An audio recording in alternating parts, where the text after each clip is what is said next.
મહુધા નગરપાલિકામાં ચૂંટણીના અંતિમ દિવસે વિશાળ જનમેદની સાથે ઉમેદવારોએ ઉમેદવારી નોંધાવી.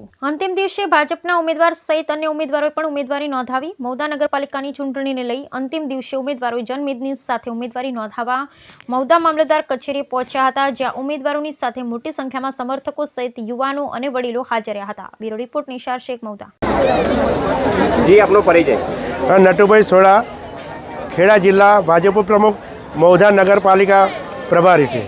નટુભાઈ, આજે ફોર્મ ભરાયા છે, શું કહેશો? આજના ફોર્મ એ ચૂંટણીલક્ષી વિકાસની વાત સાથે ભાજપ ભરેલી છે. એવા ઉમેદવારોને આજે ભાજપ સાથે વિકાસ સાથે મહુધાના સુંદર આયોજન માટે વિકાસની જે ખૂટતી કડી છે પૂરી કરવા માટે આજે ઉમેદવારની પસંદગી કરી અને વિકાસના રાહમાં અમે એમને ભાગીદાર બનાવવા માટે ઉમેદવારી પત્ર ભરાયા છે. કયા કયા વિકાસના કાર્યો કરશો? એ રોડ, રસ્તા, પાયાના ગટર, સુવિધાઓ, દવાખાનું અને જરૂરિયાત, જે પ્રાથમિક જરૂરિયાતો છે શિક્ષણ સહિતની જે મહુધાની પ્રાથમિક જરૂરિયાત વિકલ્પમાં ખૂટે છે એ બધી જરૂરિયાતોને પ્રાયોરિટી આપવા માટે ભાજપ અગ્રેસર છે. કે મહુધા નગરપાલિકામાં પક્ષના સાથે આજે અપક્ષો પણ ઘણા ફોર્મ ભરી રહ્યા છે, તો આપની રણનીતિ અપક્ષોને સાથે કઈ રીતે તમે જીત મેળવવાની રણનીતિ બનાવી? જે